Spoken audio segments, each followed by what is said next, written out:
Alright, so at the end of the previous video, I asked you guys to do two things: download and install the software, the NX Witness desktop application specifically, and download the NX Witness architecture, the video architecture.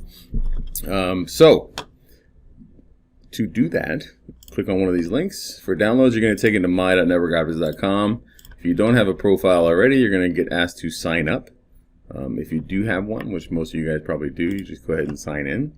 And then you'll see the dashboard. So over on the right here, we've got a news feed of kind of all the stuff going on our Facebook page. On the left here, you can see a download link, or in the dashboard area, you can also see a download card. Just go ahead and click on that. So you're gonna want to grab the latest released version of NX Witness, which right now is 3.2. Pretty soon it'll be 4.0. And you're gonna want to click on the operating system that you need. So Ingfon's on a Mac. Nick is on Windows. I'm on Windows, so I'm going to download Windows. These guys have already downloaded it because they did their homework. I'm going to click the desktop client only. There's two different versions. There's a 64-bit version and a 32-bit version. The 64-bit version allows you to display up to 64 items in a layout, and the 32-bit version only allows you to display 24 items. The 32-bit is not going to be supported in 4.0 moving forward because it's really only relevant to really Windows XP for the most part. So we're getting rid of that as the XP support is ended from Windows, and now we'll only be supporting 64-bit moving forward. So I've already downloaded this, so I've got it in my downloads folder, so you can see it right here. The next thing you want to do is download the architecture. To get to the architecture, you're going to want to go to Assets and click on Architecture, and then go to the Download tab. And there's two packages: a white background videos package or a gray background, and then there's an images package as well if you just want static images. I suggest the white background. So download that, and then unzip it to your location, and then we're going to install NX Witness desktop. So let's go ahead and do that. Go to Downloads, click on the executable. You got to agree to the end user licensing agreement, press install. Windows will ask you if you want to allow this app to make changes. You say yes, and then about 10 seconds later, you will have NX Witness desktop installed.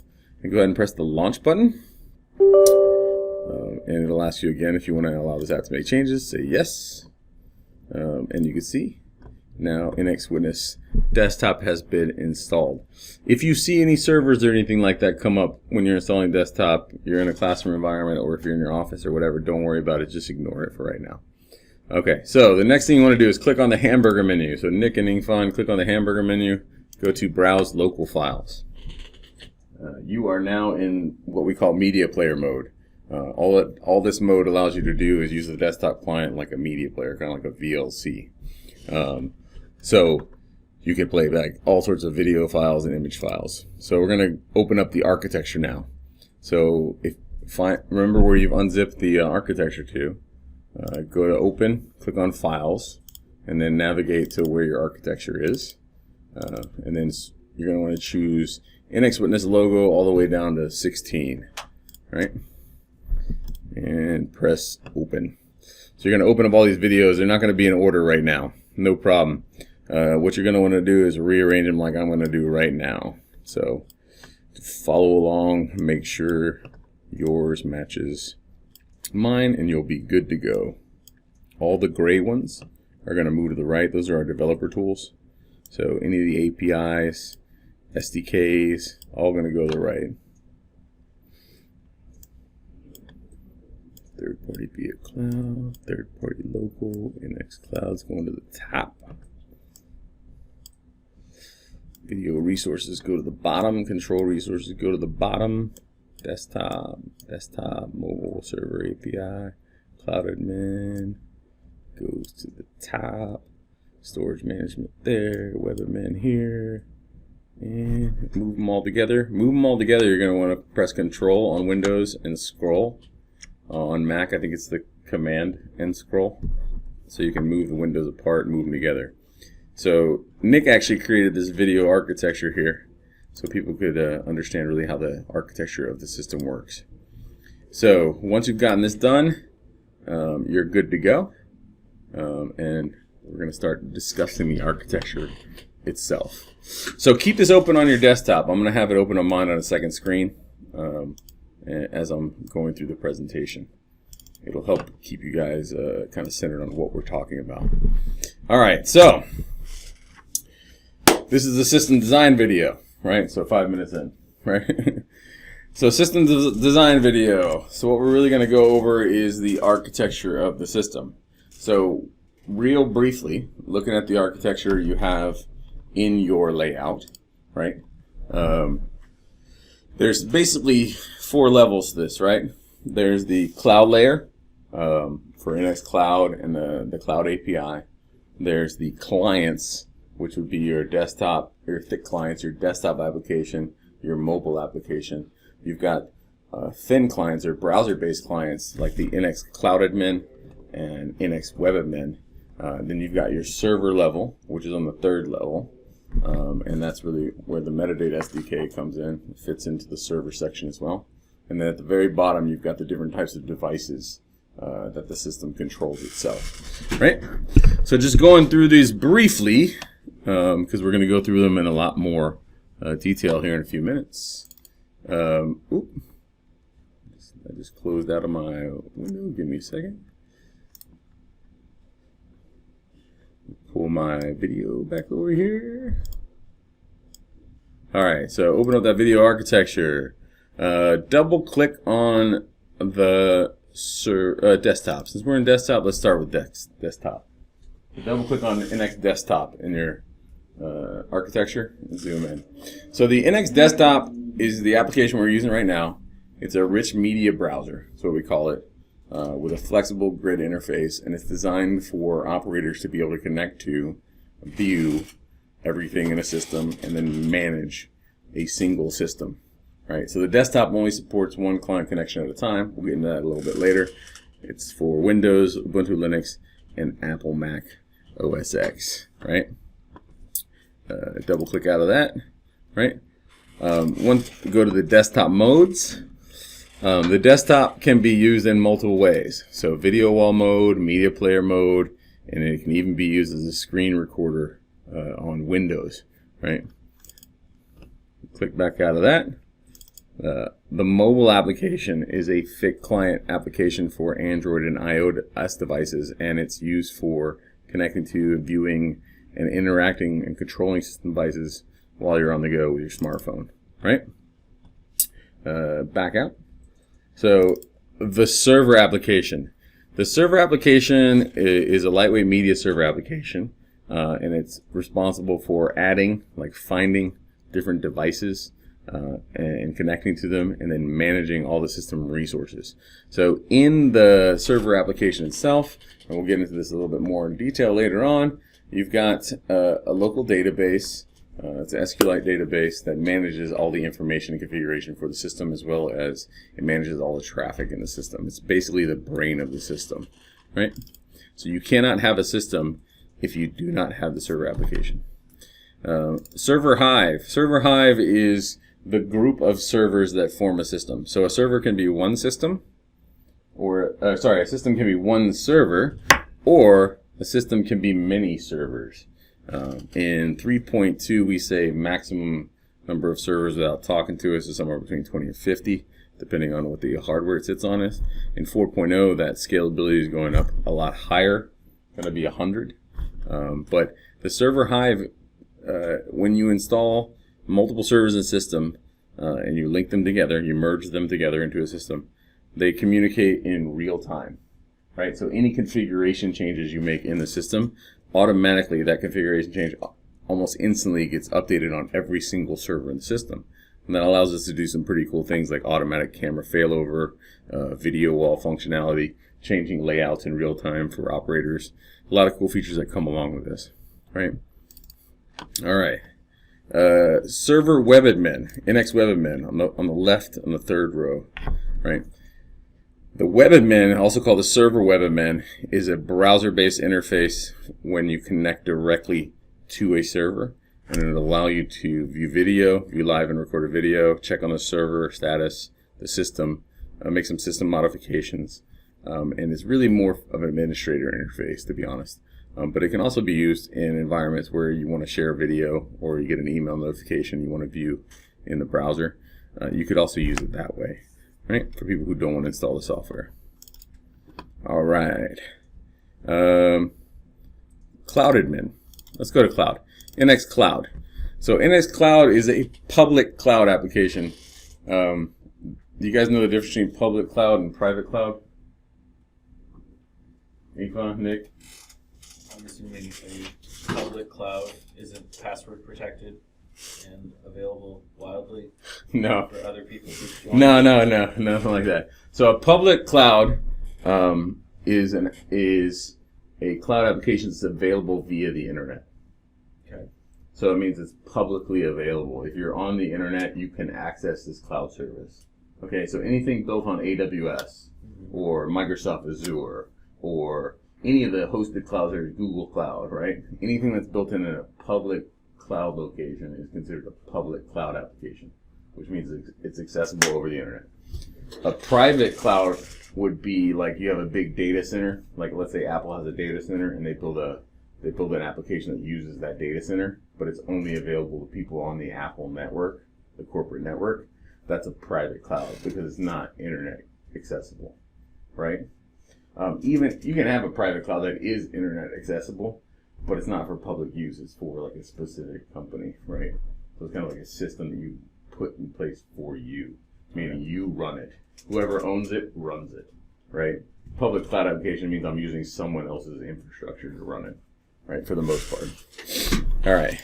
So NX Cloud is a public cloud application. It's built on AWS. It's also built with some other hosts that we have out there for content delivery and speeding up the connections between the different systems when you're connecting via cloud. And what it really is meant to do is allow you to really quickly connect to your system from anywhere, anytime, right? Using just your email address and password. And this avoids you having to set up like port forwarding and a bunch of other technologies that may have to get IT department involved, right? All right. So as part of cloud, we also have the cloud admin interface, and the cloud admin interface is in the cloud, the browser-based interface for interacting with the cloud, which we'll go over later. Basically allows you to do a lot of the same things as a server web interface, but it's really focused on a couple things. Viewing live and recorded video, managing your systems and their connection to the cloud, and then managing user access rights. So if you got your cloud set up, let's say you've got a retail site with 100 retail locations. Those are all individual systems. You can connect them all to one cloud account to manage them, right? And manage user access to them. All right. Down at the bottom here, we kind of got the different resources that you can control.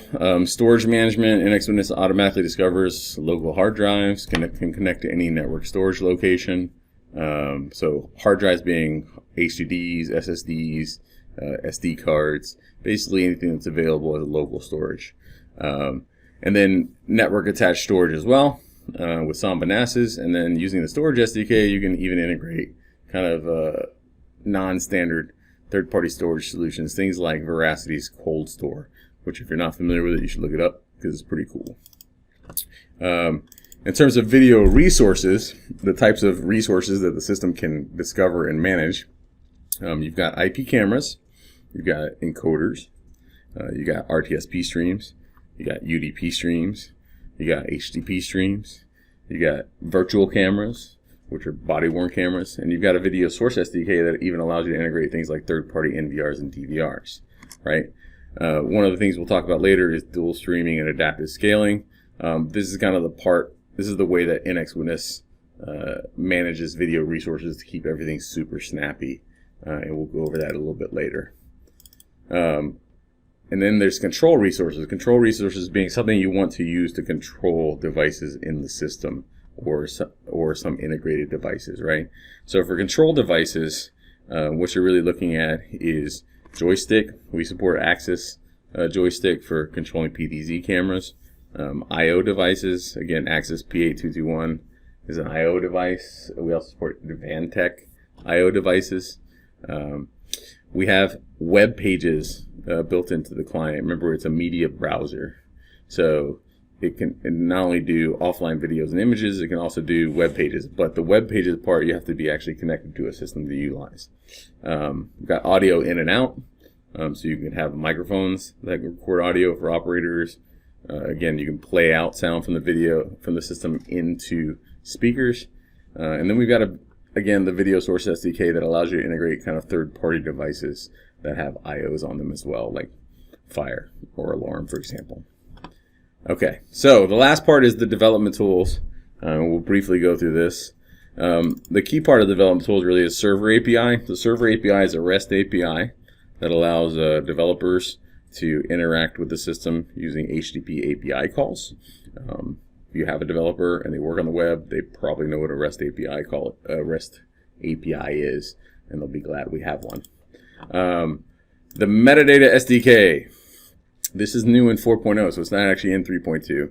The metadata SDK is really about integrating to object-oriented analytics systems right now in 4.0, and it allows those developers to request frames from the video system, analyze the video, return metadata, send us events, receive actions from our system, and then do things like configure the connection between the third-party system and NX Witness, right?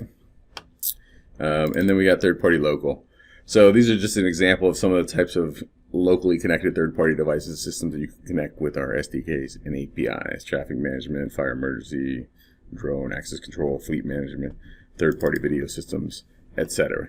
So this is a reference for you guys at any given point in time. If you're confused about something we're talking about, don't be afraid to go back to the architecture and have a look, right?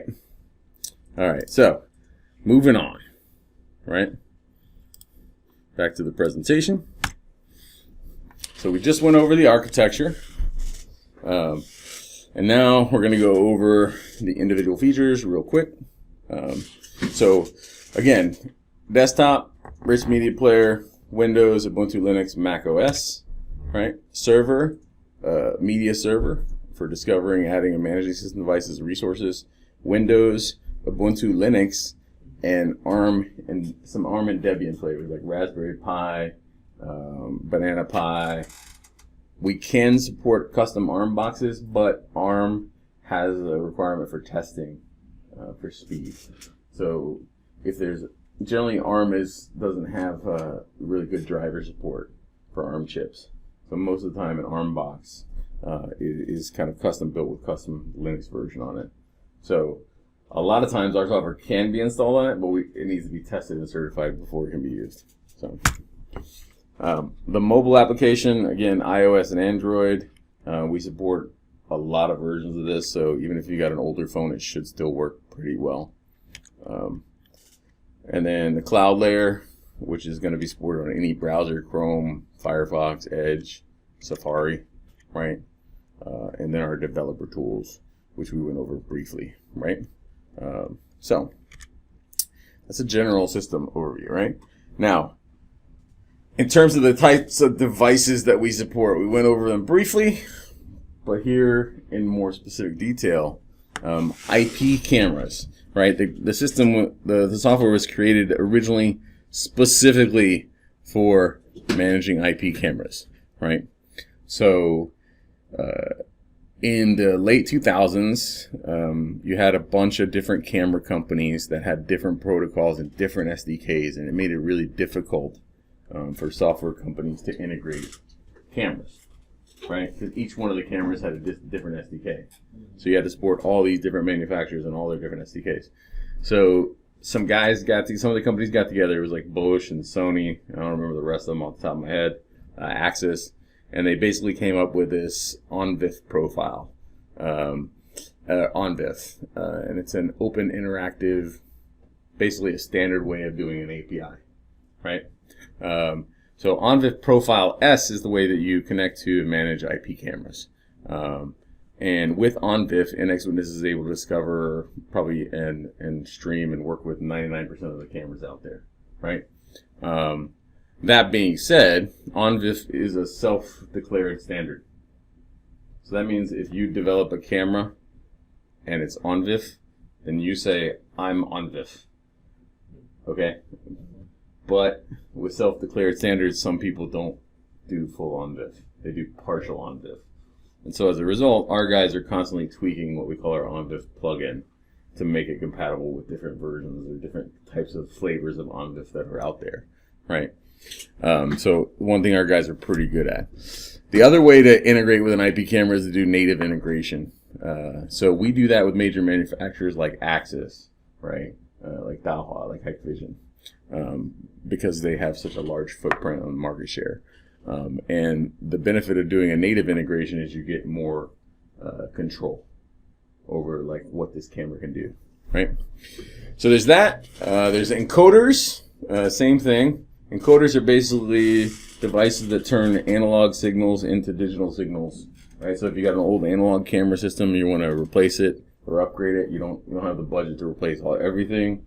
You can put encoders on it and pull in analog streams. Third-party NVRs and DVRs. We do support some third-party NVRs and DVRs, but we really don't talk about it much because most people don't want to use it. They want to create their own, right? We also support integration of third-party DVRs and NVRs with RTSP streams, HTTP streams, and UDP streams. So if I got a Hikvision DVR and I want to, switch over, but I don't want to necessarily buy encoders, I can keep that DVR there. I can just pull RTSP streams from it into NX Witness and use the old DVR like an encoder. But we just don't manage the storage, so we put the storage in the new machine that's pulling from the old encoder or the old DVR. Storage devices, local hard drives and SSDs like we talked about before, right? Samba, NAS as well. So authenticated or unauthenticated. And then native integrations for I/O devices for the Axis and Advantech stuff. If you need to integrate any other I/O devices, you got the Video Source SDK. And then joysticks we talked about as well. So the Axis T8311. All right. So there are some important architectural limitations that everybody should know this is useful for when you're designing a system. The first one is the limitation in cloud. So cloud, because it is built in a scalable environment, right? When people go and they log into Facebook, for example, if lots of people log into Facebook, it's one application spread across many different servers, right? Virtualized software. Cloud for us is the same way. There is no size limit to the number of users and systems that can be connected, and all that you need really is an internet connection to use it. On the system level, right? So a system is made up of a group of servers that have been merged together, right? You can merge in 4.0, you'll be able to merge up to 100 servers together into a single system.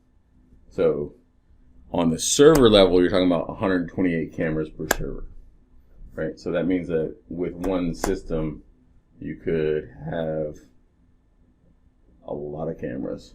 Correct. So 12,800 cameras without even talking to us, Yeah. right? Now this isn't the maximum number we can have. This is the recommended number without talking to us. So you can put 12,800 cameras in a system, and you shouldn't have to talk to us about it if you plan your system correctly, right? In a system, we also have a number of resources maximum. We say 10,000, so that's about 10,000 cameras. I just said 12,800, close enough. And then the number of users in the system is recommended to be kept below 1,000, right? Without talking to us. On the desktop side, the number of cameras on a layout is limited to 64, which is the same number as the number of items on the layout. So you can view 64 cameras at a time. The only thing that's really required to run the desktop application is OpenGL 2.1 and Intel HD graphics or equivalent, right? So you can run our desktop application on like Intel compute sticks and it'll run just fine. It's been engineered to be really lightweight, right? And it also requires, 1 gig of RAM. 1 gigabyte of RAM, so not much. On the server side, again, 128 cameras. We generally recommend don't go over 100 cameras when you're planning a server, because the bottleneck's really on the storage side, which we'll talk about in a bit.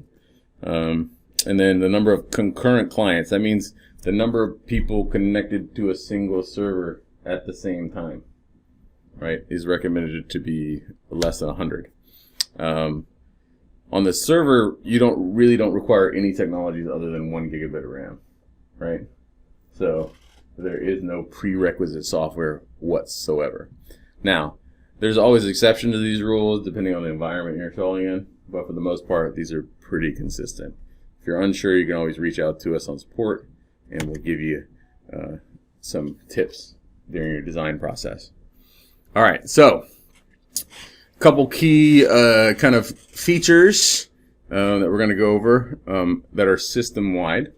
One is auto discovery, and so NX Witness automatically discovers compatible IP cameras and other NX server applications, right? So the auto discovery service scans the network to find compatible devices and other NX servers. When they're discovered either via native integration or OnVIF Profile S. And then I/O devices are just natively integrated. Auto discovery runs about once per minute when it's on. It's enabled by default. And if your camera isn't immediately discovered, wait a minute, because it runs once a minute, right? So wait a minute and see what happens. The other thing is optimization. NX Witness optimizes cameras. So when a compatible device is discovered, right? So like the server goes out and it pings the network, and some cameras reply that I'm here, right?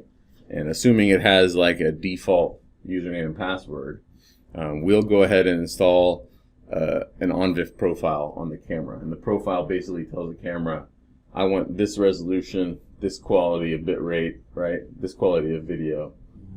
And we're going to grab that and we're going to stream it to the system and record the system, right? And it depends on your recording scheduling, like what your settings are.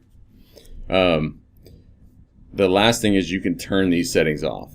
So if you're going to a customer's site, right, and you're going to show them a demonstration of NX Witness, it's always a bad idea to leave find discover cameras on, because often it will discover and optimize the customer's cameras on their network if you get access to their Wi-Fi network. So you can accidentally kind of take over or mess up people's systems if you're not careful. So, but other than that, when you're just installing the system, you pretty much always want these settings to be on, unless you have some specific settings you have in mind for the cameras, right? So that's auto discovery and optimization. Storage management. The server application is responsible for storing and managing reading and writing from archives to present that information to the clients, right? So NX Witness is a client server hive architecture.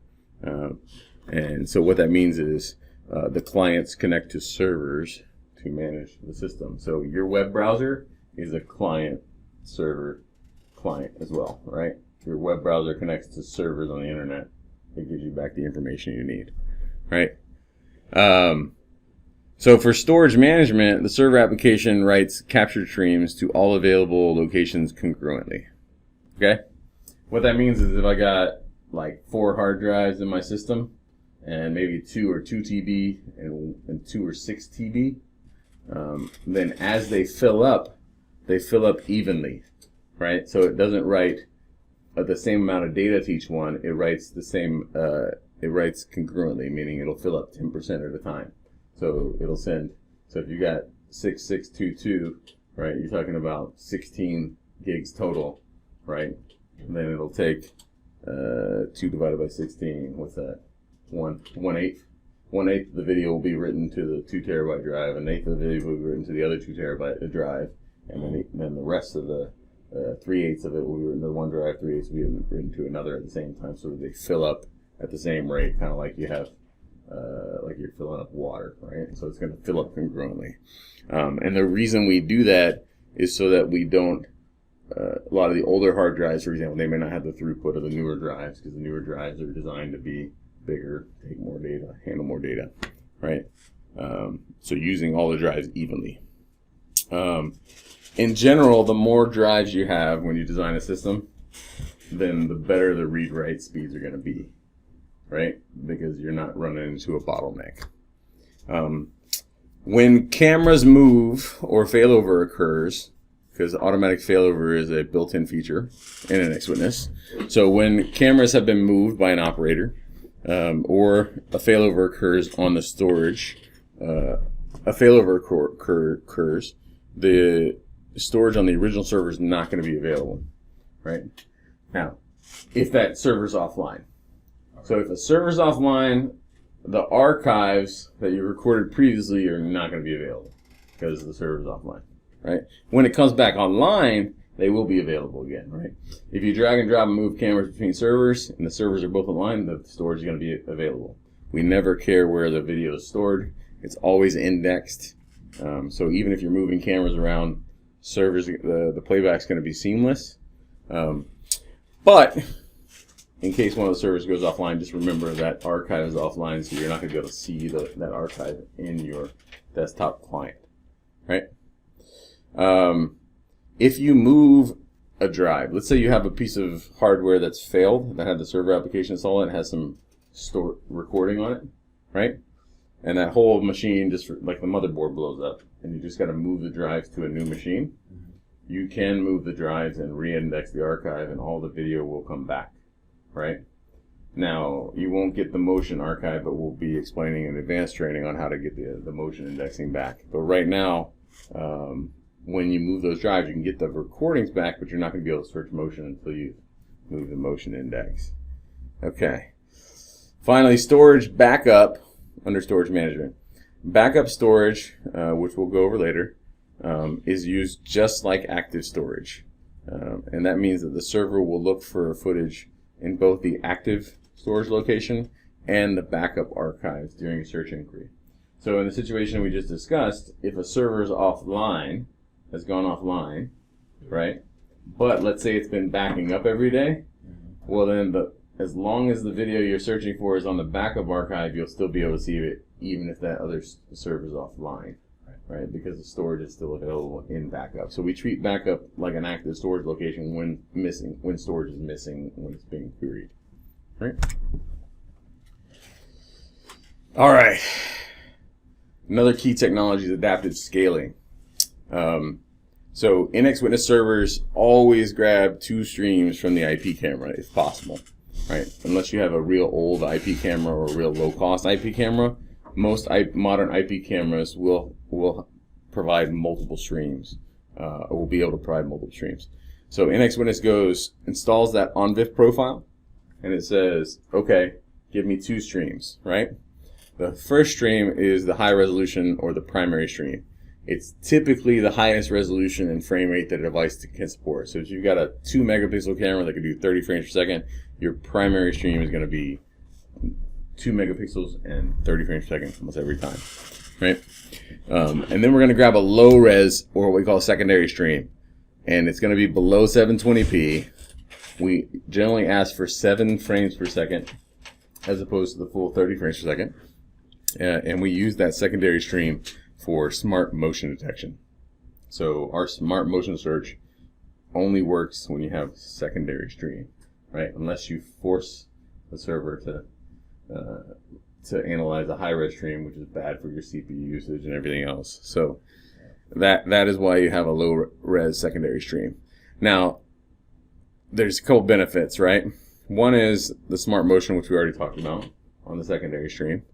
The second one is that the clients will automatically switch between high and low res streams. So this is what we call adaptive scaling. So the desktop, mobile, and web interfaces will switch between a high res and a low res stream depending on a couple things: CPU usage and network usage, right? So this does 2 things, right? One, it keeps NX Witness fast, right? So if you're trying to display 64 cameras on a 1080p screen, and they're all high-res cameras, you have less pixels on your screen than you do in the video that's coming through. There's no reason to make your computer go through the work of decoding 1920 by 1080 pixels when you don't even have the ability to display that, right?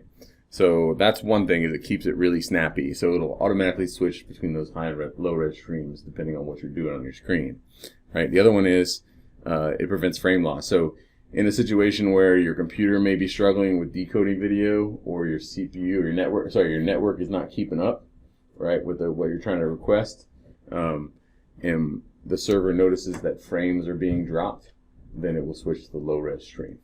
Okay? You can override this feature in your desktop application. So if you open up your desktop and you right-click on it and say high-res only, it'll only decode high-res streams.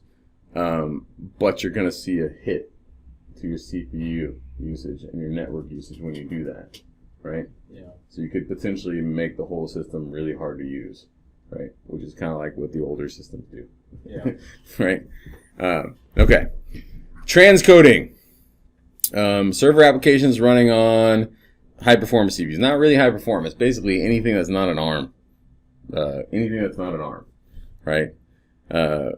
Will offer up transcoded streams for use by NX Mobile and NX Web clients. Not in NX Desktop. But in the NX Mobile and the NX Web, you can see, once you've installed it, you have the ability to select different resolutions of streams. So it'll do everything from like 1080p to like 360p. So you can manually switch.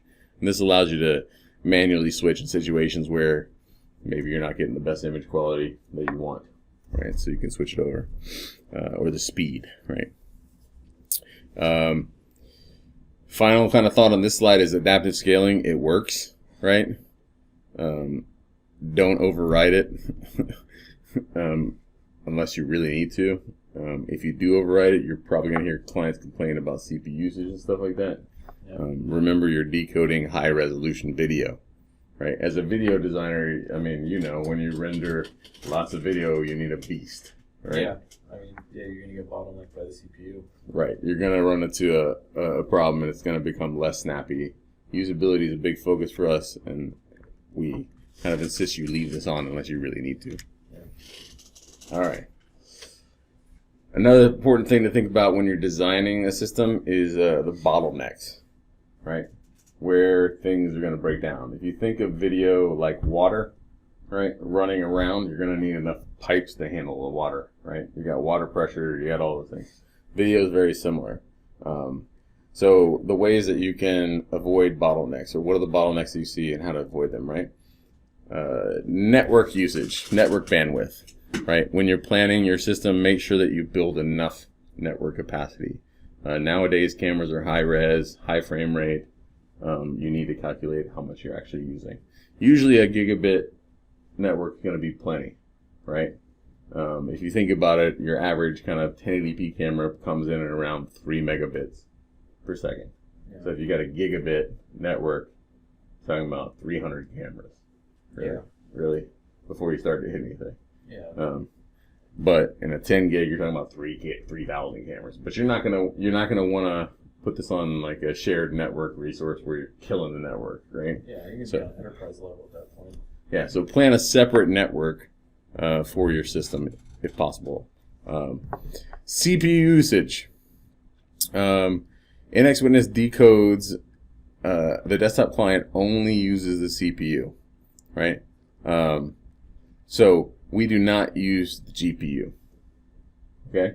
So putting a big graphics card in is not going to help you, right? Period. So don't spend money on graphics cards with NX Witness. There's no point.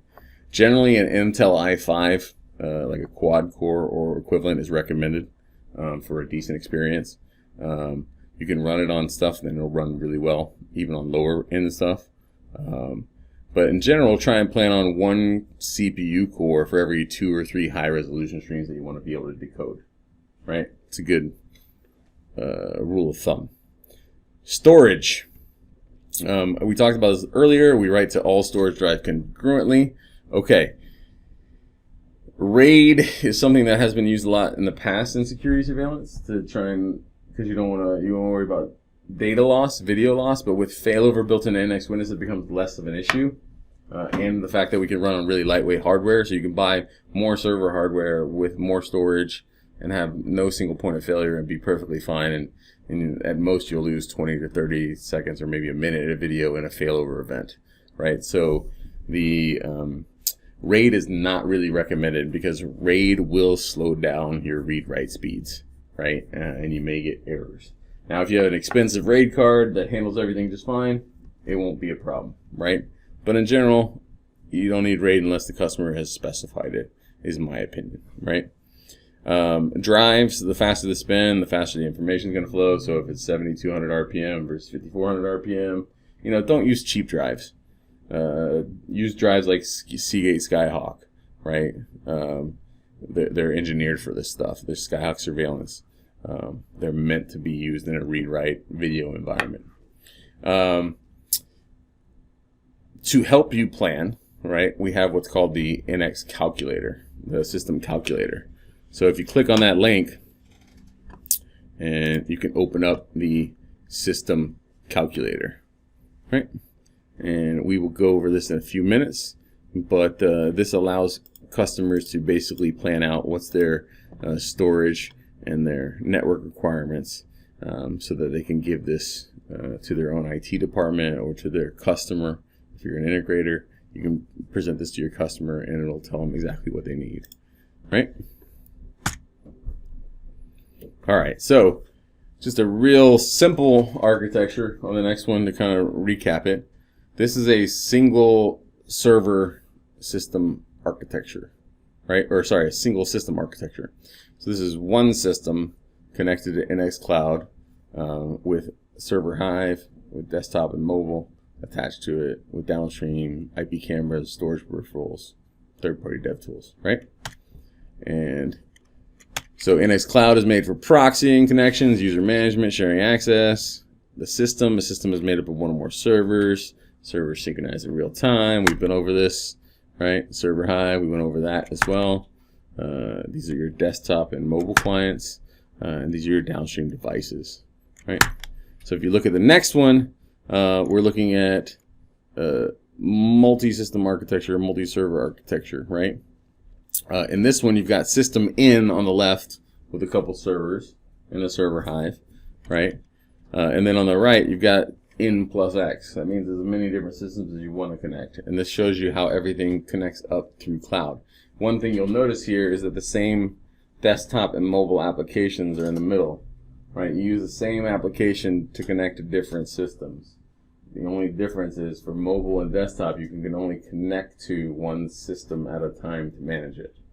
So if you want to view information across systems, there is no way to do that right now other than through email notifications and SMSs, things like that. We'll be building more of that cross-system interaction, though, in cloud. As you can see in this architecture, that's where everything kind of goes up through, right? All right. Another important thing to remember is licenses. There's the Pro recording license, which enables the recording of captured video. One license is required per camera. Okay? So if you want to record, you need a Pro license, right? Edge recording licenses are going away, but they are available right now for ARM servers like Raspberry Pi. They were used on the NX1 device, which we sold, which has been discontinued. But it was a small ARM box. And Edge had some limitations, like one license key could be activated on a device. One thing to note is none of these licenses expire, right? Starter Pack enables recording of captured video on 4 devices. You can see the names that are next to these things, by the way. Those are the names that you'll see in the software when you activate a license. So Pro, Edge, Start, IO module. IO module enables a single control and recording of a single IO module. So if it's a 12-port IO, it's one license. It's a 16-port IO, it's one license, right? Can be activated anywhere, also never expires. Analog encoder license is one license per 4 analog channels.